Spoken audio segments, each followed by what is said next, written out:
এই মুহূর্তে ছাত্রদলই সবচেয়ে বড় গুপ্ত সংগঠন। যাদের ব্যানার ধরার লোক ছিল না এতদিন, এখন পেছনে এসে অনেক লোক জড়ো হয়ে যাচ্ছে। বাকিরা কোথায় ছিল? তার মানে তো তারা ছাত্রদল করতে এবং ছাত্রলীগের মধ্যে তারা গুপ্ত হয়েছিল। 5 আগস্টের পরে আমাদের কর্মী ধার করতে হয় নাই, আমাদেরকে অন্য জায়গা থেকে নিয়ে এসে মিছিল মিটিং করতে হয়নি। টোকাই ধার করে নিয়ে আসি নাই, অস্ত্রবাজিদের ধার করে নিয়ে আসি নাই, টেন্ডারবাজিদের ধার করে নিয়ে আসি নাই। আমার কাছে কেন যেন মনে হচ্ছে ছাত্রলীগকে যারা সাজেশন দিত, সামহাও তাদের বুদ্ধিগুলো এখন আবার ছাত্রদলকেও দেওয়ার চেষ্টা করছে। 5 আগস্টের পূর্বে ইসলামী ছাত্র শিবির নিয়ে ছাত্রদল হয়তো খুব বেশি কারো কোনো কথাবার্তা ছিল না, কিন্তু 5 আগস্টের পরে প্রাথমিক পর্যায়ে কোনো আপত্তি তাদের না থাকলেও আস্তে আস্তে আস্তে আস্তে রিসেন্টলি আপত্তিগুলো তারা ঘোরতর করছে। বাংলাদেশে 5 আগস্টের পর থেকে বিএনপি এবং ছাত্রদলের তাদের আন্তঃকন্দল 39 জন মানুষ মারা গিয়েছে, 2500-র বেশি ঘটনা ঘটেছে, সংঘটিত হয়েছে, আহতর সংখ্যা অসংখ্য। তো এই যে ঘটনাগুলোর পুনরাবৃত্তি তারা করছে, এই জিনিসগুলো থেকে আমরা ছাত্র সমাজকে বিরত রেখে একটি চমৎকার একটি ক্যাম্পাস উপহার দেওয়ার কথা বলছি। কোটি মানুষের আস্থার ভালোবাসায় 11 বারের মতো দেশের 1 নম্বর রেফ্রিজারেটর ব্র্যান্ড ওয়ালটন। এই জায়গা থেকে তারা আমাদেরকে হয়তো প্রতিপক্ষ ভাবছে যে ক্যাম্পাসে ছাত্র শিবিরের এই গঠনমূলক কার্যক্রমের মাধ্যমে তারা যেভাবে স্প্রেড আউট হচ্ছে, তাতে তাদের ভবিষ্যৎ নিয়ে তারা শঙ্কিত। 5 আগস্টের পরে আমাদের কর্মী ধার করতে হয় নাই, আমাদেরকে অন্য জায়গা থেকে নিয়ে এসে মিছিল মিটিং করতে হয়নি। ইসলামী ছাত্র শিবিরের রানিং যে জনশক্তিগুলো ছিল, নিঃসন্দেহে আপনারা দেখবেন টোকাই ধার করে নিয়ে আসি নাই, অস্ত্রবাজিদের ধার করে নিয়ে আসি নাই, টেন্ডারবাজিদের ধার করে নিয়ে আসি নাই। আমি ছাত্রদলের 5 আগস্টের পরে নিজস্ব ব্যানারে এককভাবে বাংলাদেশে শুধুমাত্র ছাত্রদল কোনো কর্মসূচি করেনি, বা 5 আগস্টের পূর্বেও আমরা এটা দেখি নাই যে শুধু একক ব্যানারে তারা ঢাকায় বা আশেপাশের জায়গায় তারা করেছে। তারা রাজনীতি করে তো মূলত পাওয়ার জন্য, কিছু না পেলে কেন রাজনীতি করবে, এমন একটা মানসিকতা আমার কাছে মনে হয় তাদের মধ্যে গ্রো আপ করেছে, যেটা ছাত্ররা অ্যাকসেপ্ট করছে না। গুপ্ত সংগঠনের ব্যাপারে আমাদের স্পষ্ট বক্তব্য বলেছি যে গুপ্ত সংগঠন হলে এই মুহূর্তে ছাত্রদলই সবচেয়ে বড় গুপ্ত সংগঠন হওয়ার কথা।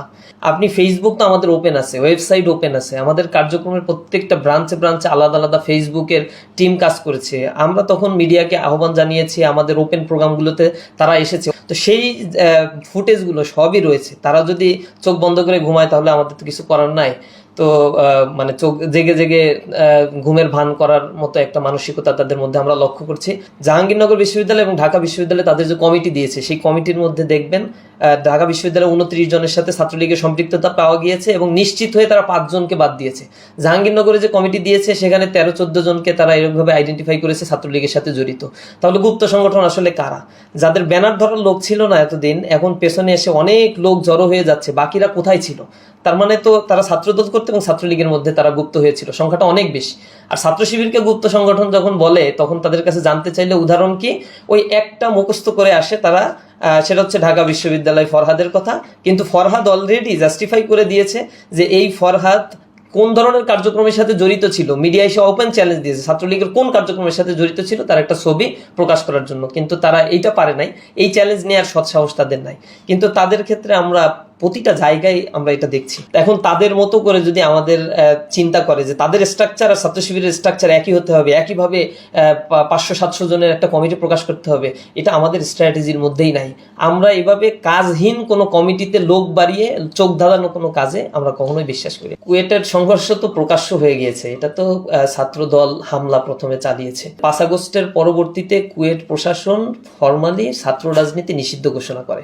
তো নিষিদ্ধ ঘোষণা করার পর থেকে সেখানে কোনো পলিটিক্যাল অ্যাক্টিভিটি ছাত্ররা মোটেও চাচ্ছিল। এরপরেও ছাত্র দল ওইখানে ভিসির ইন্ধনে আমরা যতটুকু জানতে পেরেছি তাদের ফর্ম বিতরণ করছিল, যার ফলে ছাত্ররা চাচ্ছিল যে এই ফর্ম বিতরণ না করুক, এখানে পলিটিক্স আবার না চালু হোক, যেহেতু ফর্মালি এটা নিষিদ্ধ।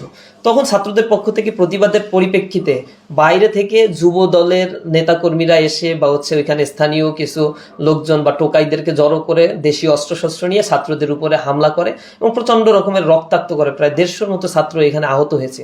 এখনো পর্যন্ত তারা তাদের দাবি দেওয়ার জন্য তারা তাদের ক্যাম্পাসে অবস্থান করছে, তাদের কথাগুলো বলার চেষ্টা করছে। তো এই বিষয়টা আবার জাস্টিফাই করার জন্য দেখলাম তাৎক্ষণিক শিবিরের উপরে দায় চাপিয়ে দেওয়ার চেষ্টা। এটা হচ্ছে ছাত্রলীগ করতো কোনো কিছু হলে আগে শিবিরের উপরে দায় চাপানোর পরে এরপর হচ্ছে বিচার, মানে এরপরে হচ্ছে তদন্ত। তারা তদন্ত কমিটি ঠিকই গঠন করছে, যেদিন দাবি করছে যে এই কাজটা ছাত্র শিবির করেছে, রাতের বেলায় তারা দেখলাম প্রেস রিলিজ দিয়ে যে তদন্ত কমিটি পরের দিন সরেজমিনে গিয়ে এটা তদন্ত করবে, প্রতিবেদন দিবে কারা জড়িত।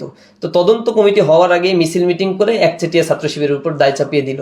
এটা তো ফ্যাসিবাদী আমলে আওয়ামী লীগ যেরকম কোনো ধরনের বিচার বিশ্লেষণ ছাড়াই এটা শিবির করেছে, ছাত্র শিবির করেছে, এটা চালিয়ে দিত, একই প্রবণতা এদের মধ্যে দেখতে পাচ্ছি। আমার কাছে কেন যেন যেন মনে হচ্ছে আওয়ামী লীগকে যারা সাজেশন দিত বা ছাত্রলীগকে যারা সাজেশন দিত সামহাও তাদের বুদ্ধিগুলো এখন আবার ছাত্র দলকেও দেওয়ার চেষ্টা করছে।